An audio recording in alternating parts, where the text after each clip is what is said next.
Muraho neza nshuti bavandimwe dukunze kubana mu biganiro bitandukanye bikunda gutambuka ngaha kuri icano. Ndabasuje kandi mbahaye ikaze. Uyu munsi tugarutse muri bya biganiro byacu byo kubaka society cyangwa se byo kubaka imiryango, byo kubaka urukundo, urukundo rugakomera kandi rugashora imizi. Uyu munsi rero nk'ibisanzwe turagarutse reka tugiye kuganira ku ngingo ikomeye cyane, n'ingingo ikomeje kugenda isenya imitima y'abantu benshi kandi bagiye batandukanye. Nta yindi ngingo rero tugiye kuganiraho uyu munsi, tugiye kuganira ku kintu cyitwa cyangwa se ku cyo mukunze kumva cyangwa se mukunze kwita gucana inyuma.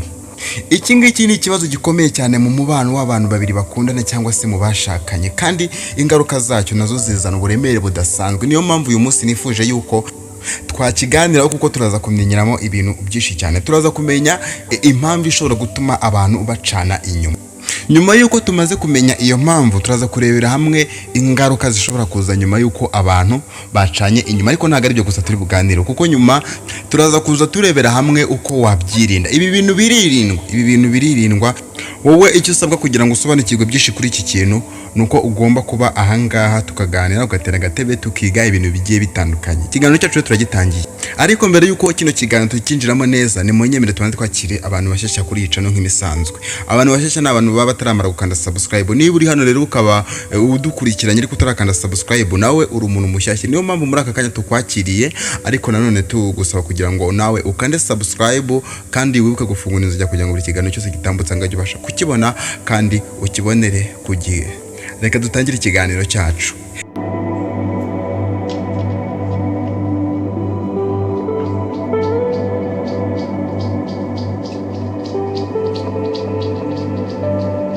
Reka tubanze turebere hamwe ibintu bishobora gutera abantu gucana inyuma. Hari impamvu nyinshi cyane zishobora gutuma abantu batubahiriza isezerano ry'urukundo cyangwa se ry'ubushyingiranywe muri makeya ku bandi bantu babyumva ukundi kuntu. Hanyuma rero izi mpamvu zikaba ari nazo zishobora kuba zatuma umuntu yagera ku gitekerezo cyo kuba yabasha guca inyuma mugenzi we. Izi mpamvu rero cyangwa se ibi bintu bigeze kuri bingahe, reka tubanze tubinyuremo.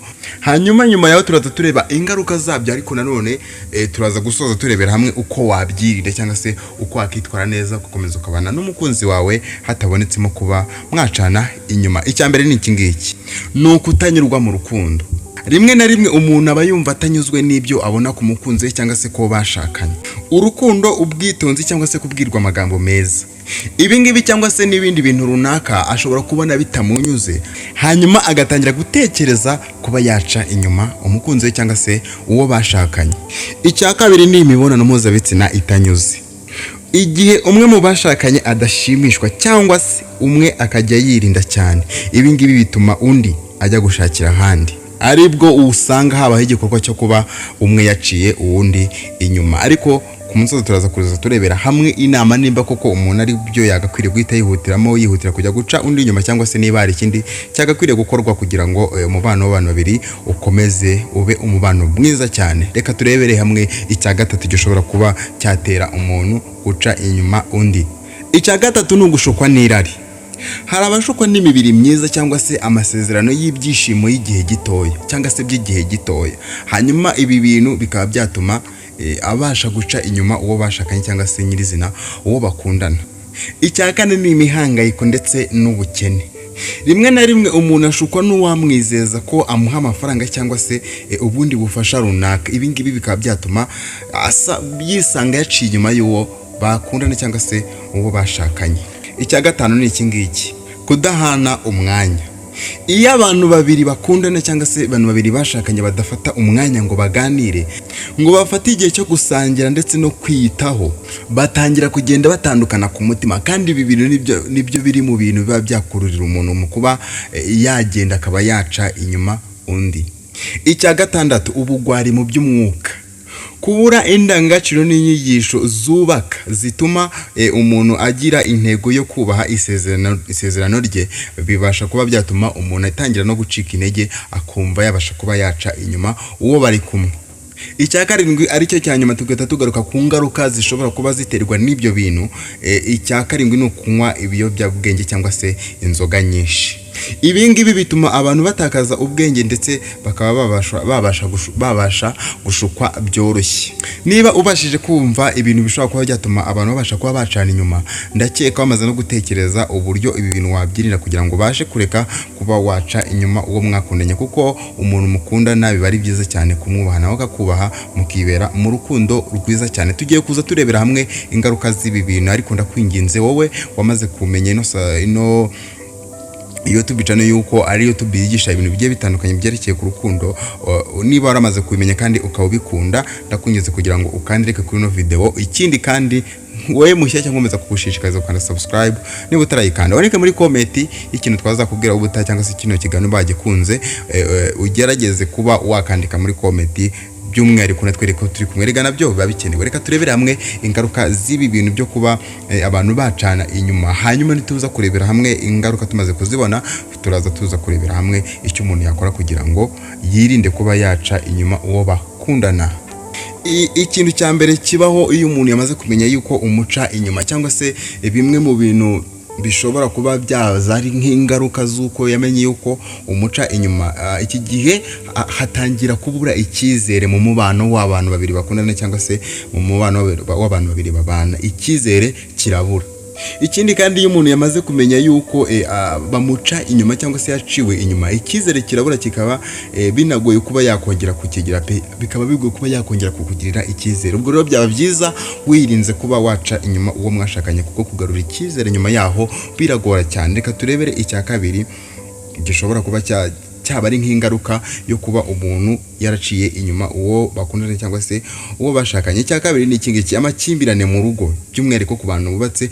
Amakimbirane ariyongera ndetse cyane, bishobora guteza intonganya, guhora mu makosa, ndetse rimwe na rimwe bikaba byasenya urugo cyangwa se bigakururira kuba urugo rw'abo bantu rwasenyuka. Ni ibintu bibi cyane, mutaza kugira ngo zino ngaruka ziba zoroshye. Bibaye byiza rero wabyirinda kuko ni bibi cyane rwose.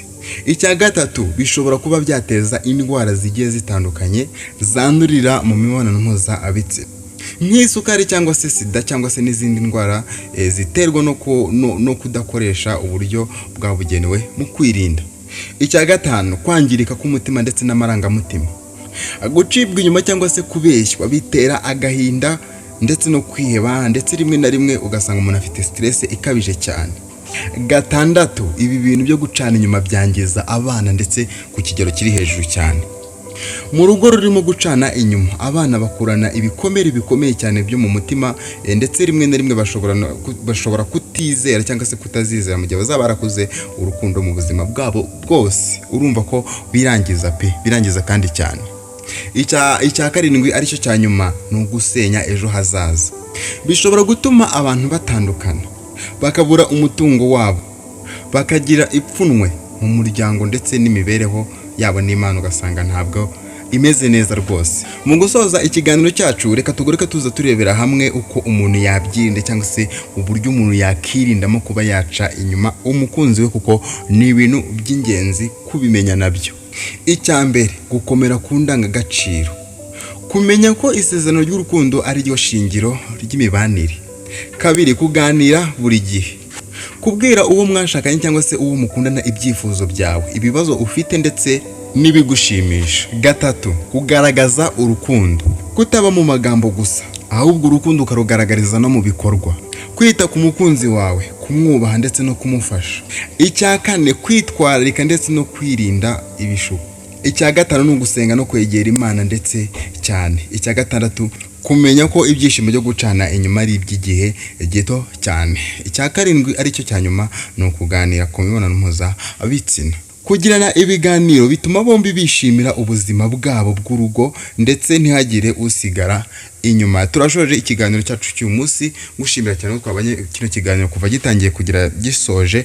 Imana iguha umugisha. Kino kiganiro bagikunze wakandika kuri no video. Ikindi kandi wakumva hari inama wagira abandi bantu ukaba wasangiza ino video. Wakoze cyane ko twabanye, reka tuze guhurira mu yindi video mu kandi kanya karibuze. Bye, ndabakunda cyane.